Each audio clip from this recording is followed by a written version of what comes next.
Good evening, first English students. So, we are moving to second unit, Mansfield Park by Jane Austen. Okay, so novel, correct novel, நம்ம ஆரம்பிக்கிறோம். And novel பேரு Mansfield Park, written by Jane Austen, ஒரு female novelist. So, the first unit பார்த்த மாதிரி Jane Austin எல்லாமே social நாவல் எழுதியிருப்பாங்க, ஒரு female protagonist வச்சிருப்பாங்க. அண்ட் ஒரு வீட்டுக்குள்ளே நடக்கக்கூடிய விஷயங்களாகவும் வீட்டில் நடக்கிற பிரச்சனைகளை வந்து எடுத்து சொல்கிற மாதிரியும் நாவல்ஸ் வந்து எழுதியிருப்பாங்க. Okay, so Pride and Prejudice, Sense and Sensibility, Mansfield Park, எம்மா, நார்த்தாங்கர் அபே, ரெஸ்டிரேஷன், இதுதான் அவங்க எழுதின நாவல். இதில் எல்லாமே டொமஸ்டிக் நாவல் சொல்லுவாங்க, சோஷியல் நாவல் சொல்லுவாங்க.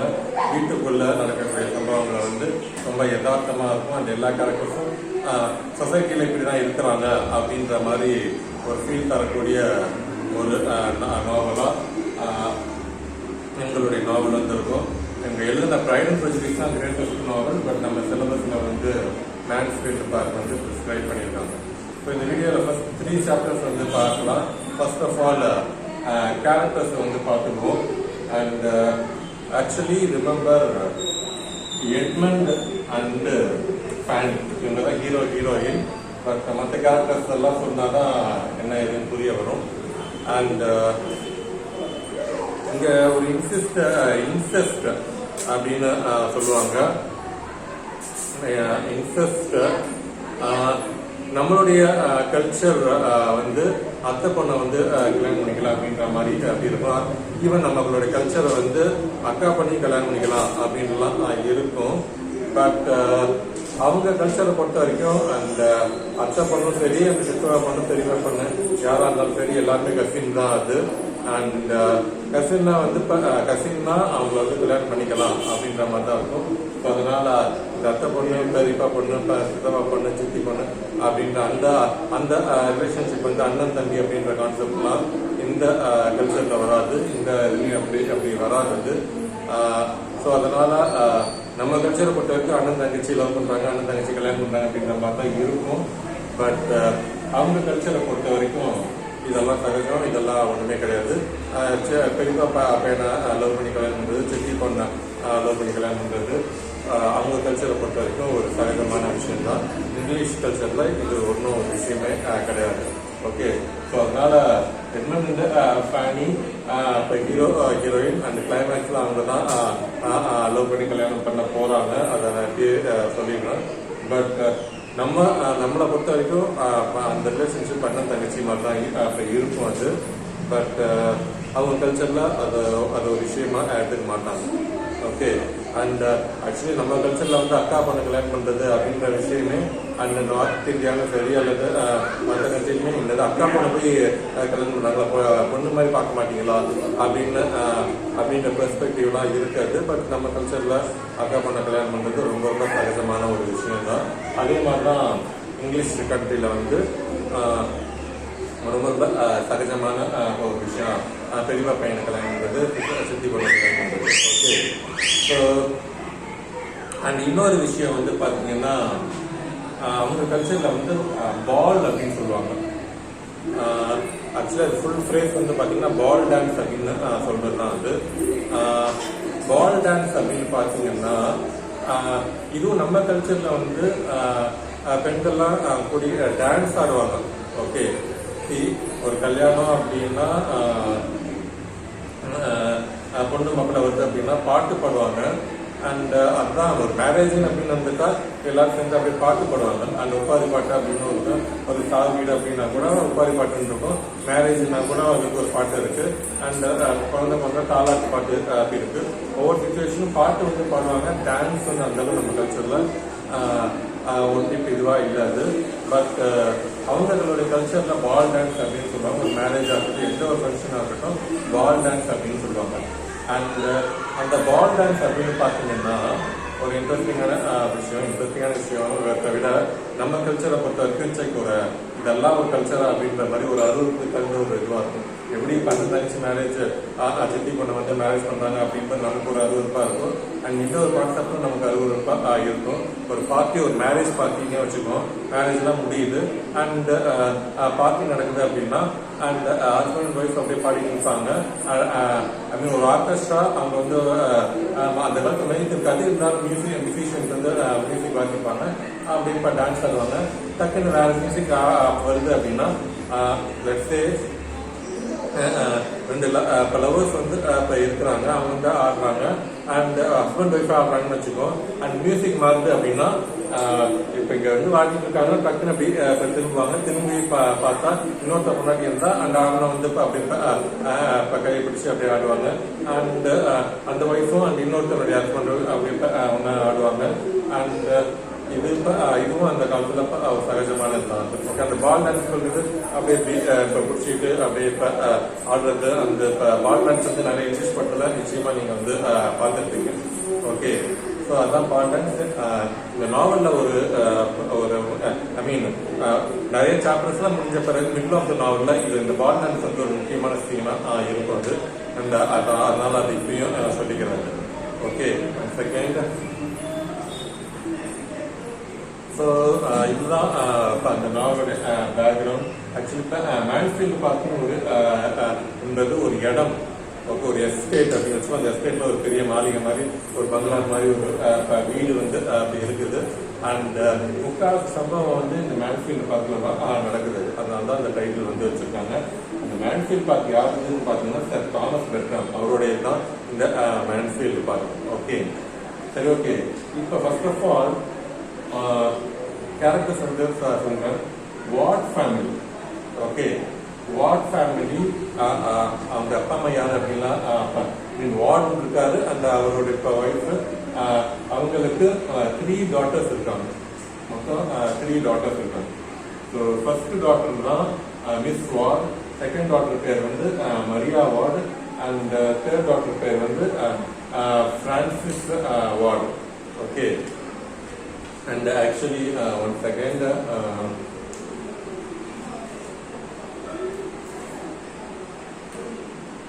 okay, so actually original name இதுதான் அது. பட் என்னன்னா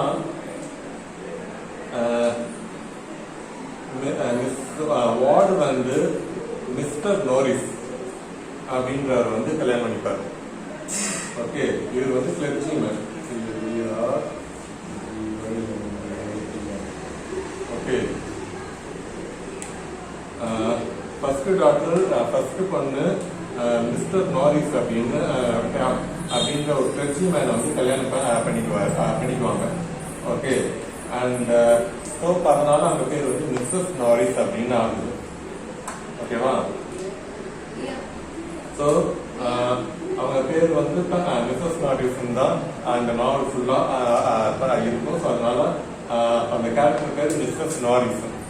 ஓகே, அந்த ரெண்டாவது டாக்டர் பேர் வந்து மரியா. அவங்க வந்து தாமஸ் பெர்ட்ராம் அப்படின்ற ஒரு மிகப்பெரிய பணக்காரன் வந்து மிகப்பெரிய மேன்ஃபீல்ட் பார்க் அப்படின்ற அந்த எஸ்டேட் ஓனரை வந்து அவ்வளோ பெரிய எஸ்டேட் ஓனரை வந்து கல்யாணம் பண்ணியிருப்பாங்க. அண்ட் ஸோ அதனால அவங்க பேர் வந்து லேடி பெர்ட்ராம்.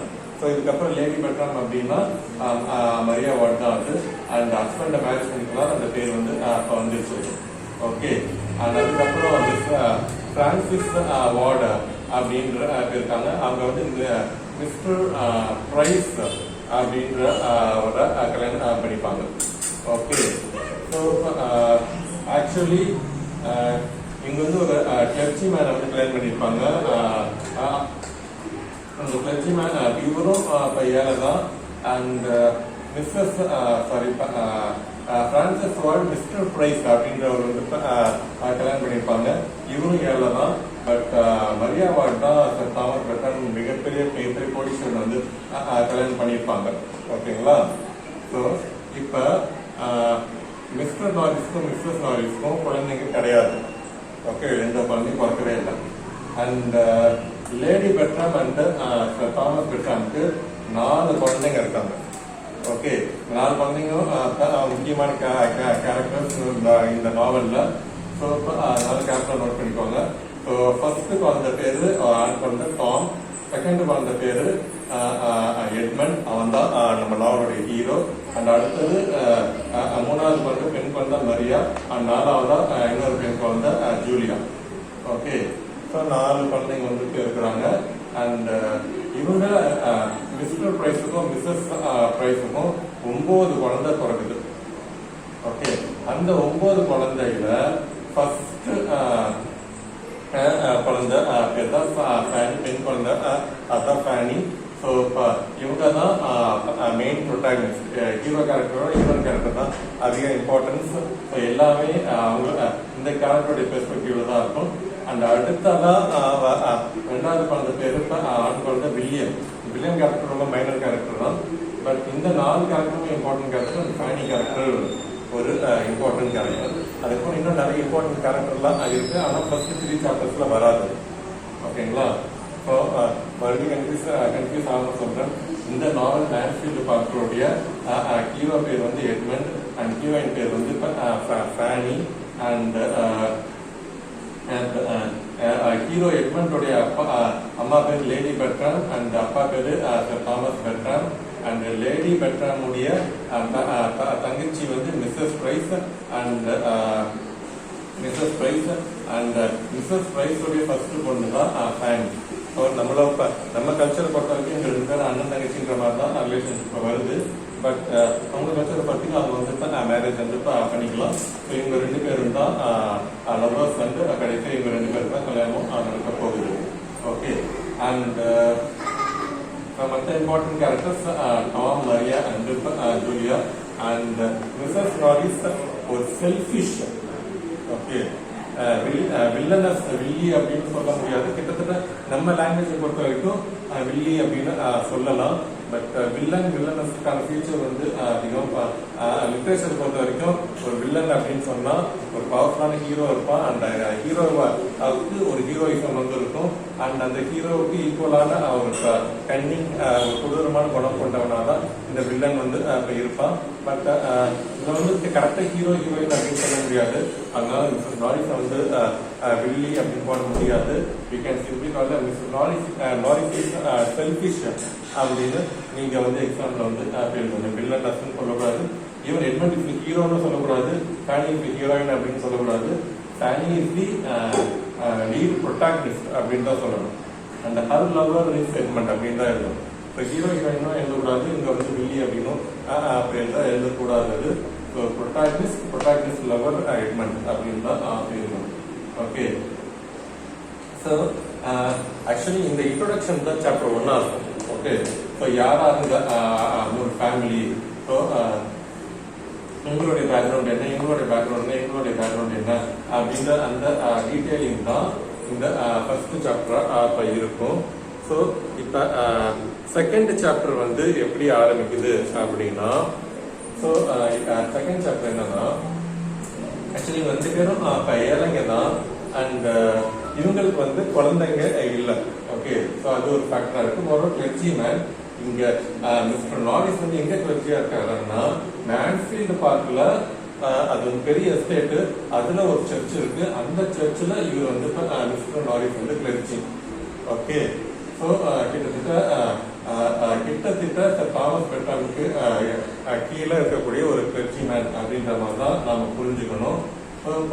அதனால ஒரு மிடில் கிளாஸ் லைஃபா இங்க வந்து கோடீஸ்வரர், இங்க வந்து ஒரு மிடில் கிளாஸ் லைஃபா இருக்காங்க. அண்ட் மோரோவர் குழந்தைங்களும் அப்படி இல்லை. But Mr Price middle class தான். பட் 9 குழந்தைங்க வந்துருச்சு. அண்ட் 9 குழந்தைங்க மட்டும் இல்லாம இவர் வந்து ஒரு குடிகாரன். அண்ட் குடிகாரன் மட்டும் இல்லாம அடிக்கடி உடம்பு சரியில்லாம போகுது. அண்ட் அதனால வெளில போய் சம்பாதிக்க முடியாத சூழ்நிலையும் அப்ப வந்துடுது. அதனால இந்த ஃபேமிலி வறுமையில வந்து கஷ்டப்படுறாங்க. They live in poverty. Okay, Mister பிரைஸும் மிஸ்ஸஸ் பிரைஸும். ஓகே, அண்ட் 9 குழந்தைகள் ஆயிடுச்சு. அண்ட் அதனால என்ன பண்றாங்கன்னா மிஸ்ஸஸ் பிரைஸ் வந்து லெட்டர் எழுதுறாங்க மிஸ்ஸஸ் நாரிஸ். இந்த மாதிரி என்னால எனக்கு வந்து 9 குழந்தை வந்துட்டு இருக்குது. என்னால 9 குழந்தையும் அப்ப வளர்க்க முடியாது. அண்ட் அதனால என்னோட ஃபர்ஸ்ட் பொண்ணு ஃபேனியை வந்து உங்க வீட்டுக்கு அனுப்புறேன், அந்த பொண்ணை வந்து நீங்களே வளர்த்துக்கோங்க அப்படின்னு இது மிஸ்ஸஸ் பிரைஸ் வந்து மிஸ்ஸஸ் நாரிஸ் வந்து இப்போ லெட்டர் எழுதுறாங்க. அண்ட் மிஸ்ஸஸ் நாரிஸ் வந்து செல்ஃபிஷ் அப்படின்றதுனால இல்ல என்னால வளர்க்க முடியாது அப்படி, நீ வந்து இப்ப இவங்க தான் பெரிய பணக்காரங்க கோடீஸ்வரங்க, இவங்க கிட்ட ஃபேனி அனுப்பு அப்படின்னு சொன்ன உடனே அண்ட் மிஸ்ஸஸ் பிரைஸ் வந்து லேடி பட்டன் லெட்டர் எழுதுறாங்க. அண்ட் அவங்க வந்து ஓகே இனிமேல் இந்த குழந்தைய வந்து நான் வளர்க்குறேன் அப்படின்னு அக்செப்ட் பண்ணிக்கிறேன். அப்ப ஃபேனிக்கு வந்து 9 வயசு. ஓகேங்களா? அண்ட்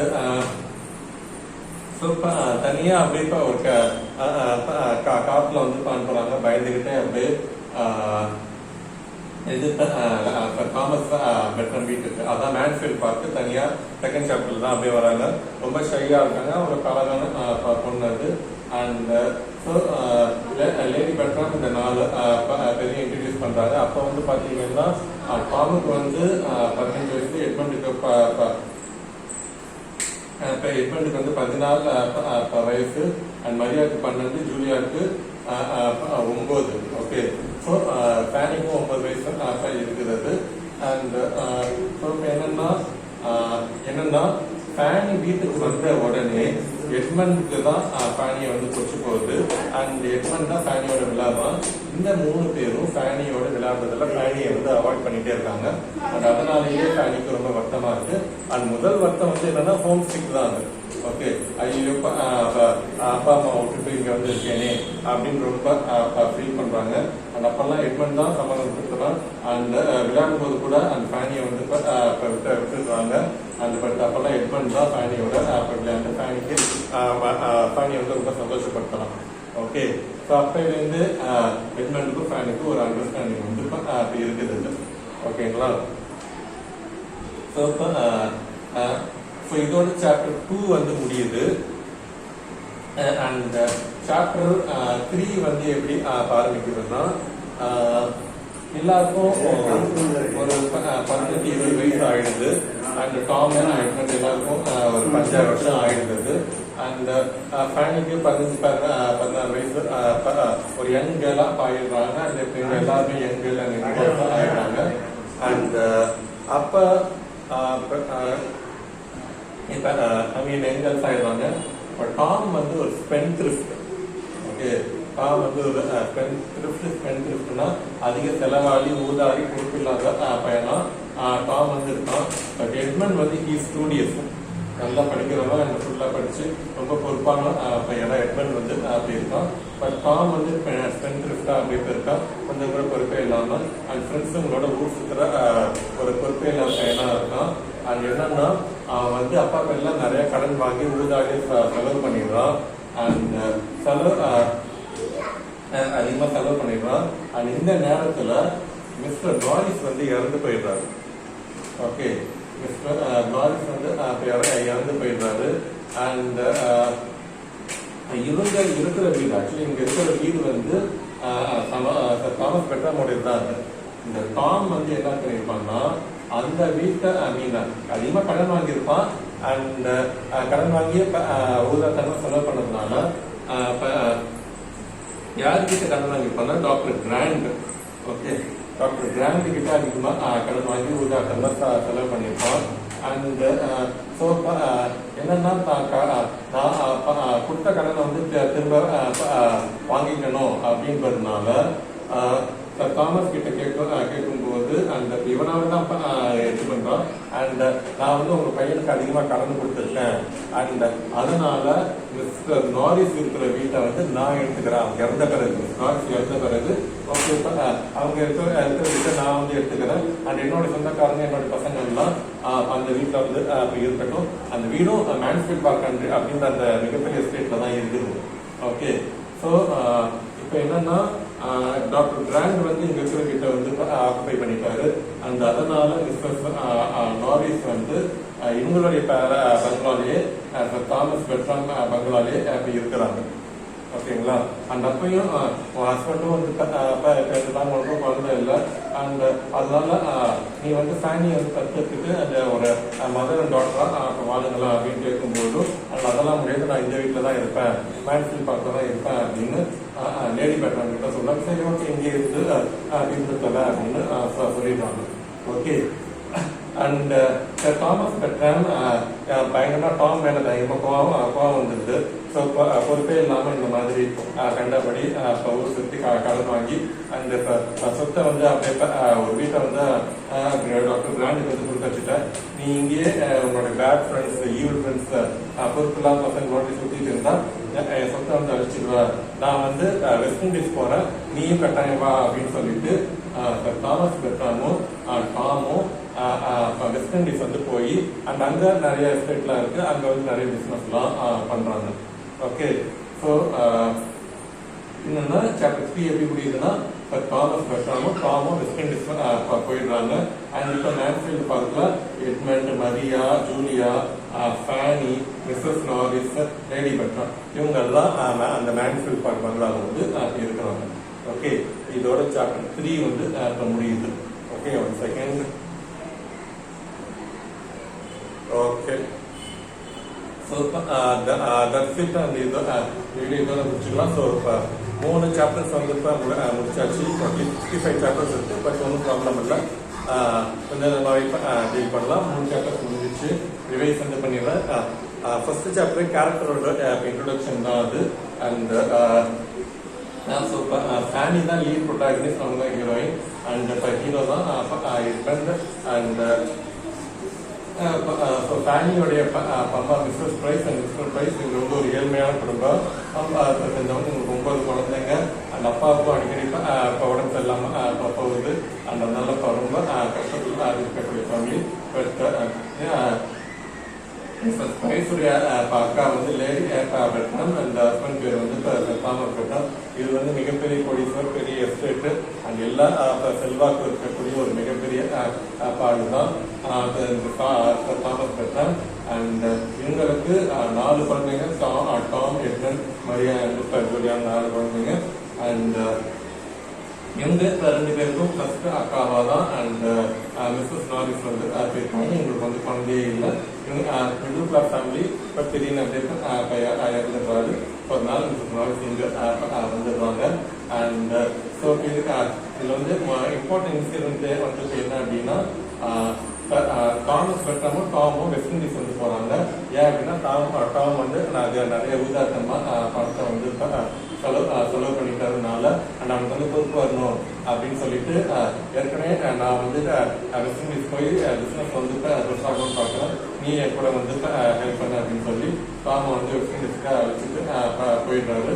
அண்ட் டாம் நிறைய ஜூலியா இப்போ எல்லாருக்குமே ஃபேனியை வந்து பிடிக்காது. அண்ட்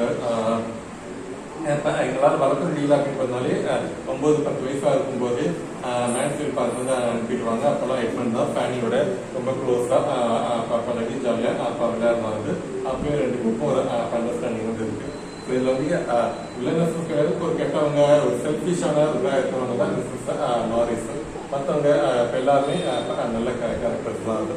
ஓகே, அஃப்கோர்ஸ் டாம் ஒரு பாயிண்ட்ல வந்து திரும்பிடுவான். பட் மரியா அண்ட் ஜூலியா வந்து அவங்க 2 பேரும் ஒரு மாதிரி செல்ஃபிஷாக தான் இருப்பாங்க. Okay, so that's it. I will continue 4th and 5th chapter in the next video. Okay, thank you.